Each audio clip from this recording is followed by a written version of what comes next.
Media sosial saat ini telah mengambil peranan penting dalam penyebaran informasi. Namun demikian, banyak masyarakat yang menggunakan media sosial secara tidak bertanggung jawab. Salah satunya, media sosial digunakan untuk mengupload konten-konten negatif yang berisi penyebaran kebencian, sara, sadisme, hingga berita bohong. Halo teman-teman, perkenalkan aku Zeva Devin Purba dari kelas 10-3 akan menjelaskan apa itu perbedaan berita hoax dan berita fakta. Ikuti terus ya. Yang pertama, aku ngejelasin pengertian dari berita fakta dan berita hoax. Berita fakta adalah berita yang didasari oleh fakta dan berasal dari sumber yang jelas. Kalau berita hoax itu berita yang hanya memanas-manasi orang dan bertujuan untuk memprovokasi orang dan biasanya sumbernya tidak jelas. Yang kedua, aku akan menjelaskan tentang ciri-ciri dari berita fakta dan berita hoax. Yang pertama adalah berita fakta mengandung kenyataan atau fakta dan menggunakan bahasa yang objektif dan terdapat di sumber yang jelas. Kalau si berita hoax biasanya itu isinya meragukan dan tidak terdapat di sumber yang jelas atau mungkin dari lambe turah. Terus yang ketiga, aku akan menjelaskan tentang perbedaannya. Kalau perbedaannya gampang banget, dari secara sumber aja mereka tuh udah beda. Karena berita fakta terdapat di sumber yang jelas, kalau berita yang hoax itu terdapat di sumber yang tidak jelas. Contohnya kalau berita fakta terdapat di BMKG melaporkan sebuah gempa atau peristiwa alam yang terjadi. Kalau si berita hoax biasa terdapat di lambe turah atau dengan menggunakan bahasa yang dilebih-lebihkan. Dan biasanya mengandung berita yang tidak menjeruk di fakta tersebut. Sebelumnya aku bakal ngejelasin contoh dari berita fakta itu biasanya terdapat di BMKG melaporkan sebuah kejadian alam, contohnya berita gempa atau banjir. Nah, kalau berita hoax itu biasanya terdapat di akun media sosial tidak bertanggung jawab yang bertujuannya untuk memprovokasi seseorang.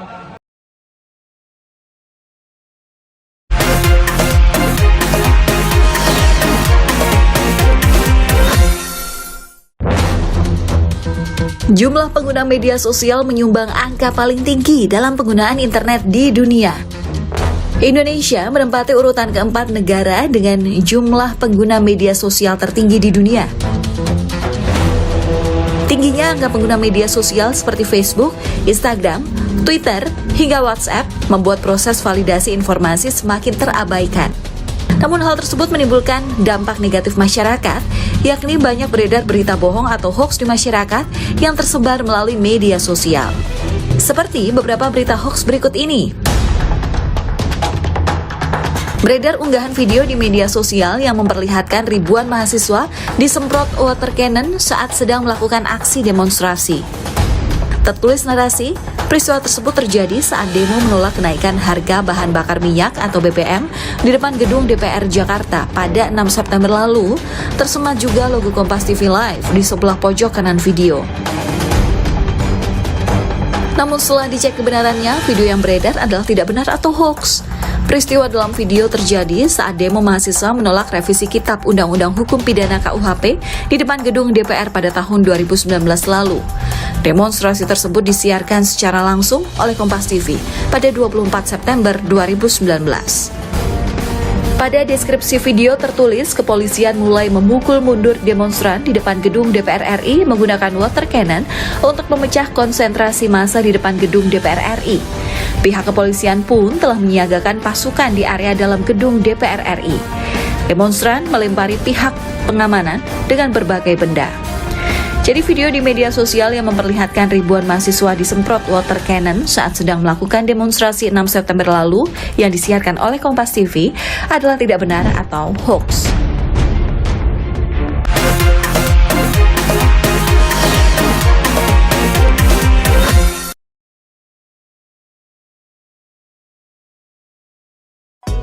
Bayangkan seorang anak berusia 7 tahun yang masih duduk di bangku sekolah dasar tapi sudah ikut kuliah di universitas ternama dunia. Iya, dia adalah Theodore Kwan, bocah jenius asal Singapura yang kini belajar di Nanyang Technological University atau NTU. Setiap kali ia masuk kelas, tubuh kecilnya tampak menonjol di antara mahasiswa-mahasiswa dewasa. Namun di balik tubuh mungil itu tersimpan kecerdasan luar biasa. Theodore punya IQ mencapai 154, angka yang masuk kategori jenius.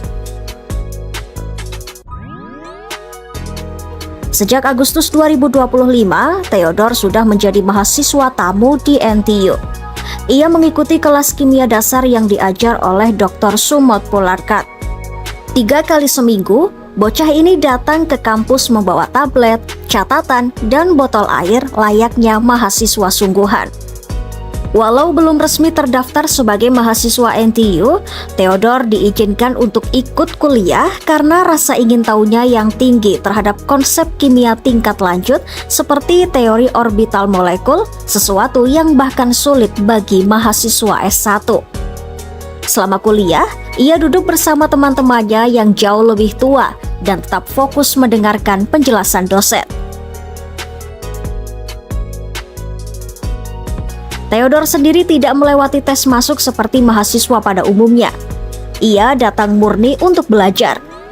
Semuanya berawal dari ibunya, Crystal Tang, yang merupakan mahasiswa PhD di Fakultas Kedokteran NTU. Crystal awalnya hanya menghubungi Dr. Polarkat untuk urusan administrasi. Namun setelah mendengar minat Theodore terhadap kimia, sang dosen justru mengundang Theodore hadir di kelasnya. Sejak saat itu, setiap Kamis Theodore duduk di barisan depan kelas kimia dasar. Ia bahkan sering menjawab pertanyaan dosen dengan percaya diri dan berdiskusi dengan mahasiswa lainnya. Kecerdasan Theodore bukan hal baru.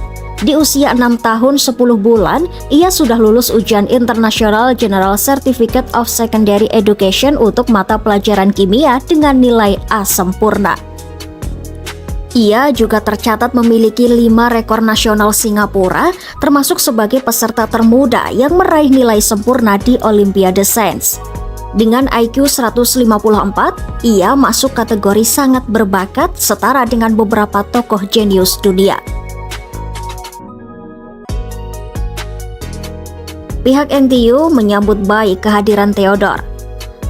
Profesor Christian Wolfram, Wakil Presiden dan Rektor NTU mengatakan, sebagai universitas pihaknya terbuka untuk semua talenta terbaik.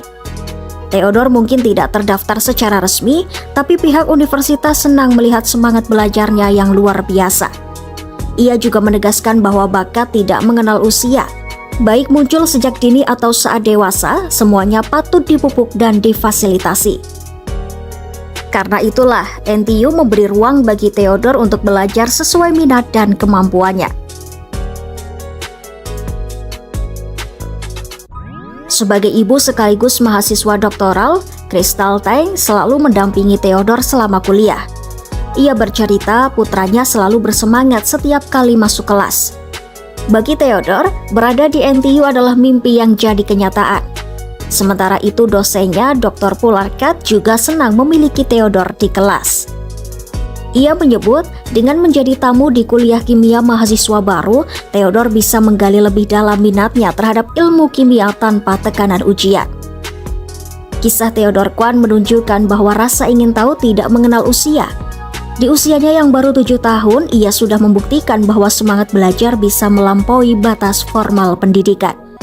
Keberaniannya untuk mengejar ilmu di kampus bergengsi seperti NTU menjadi inspirasi, bukan hanya bagi anak-anak lain, tapi juga bagi orang dewasa untuk terus belajar.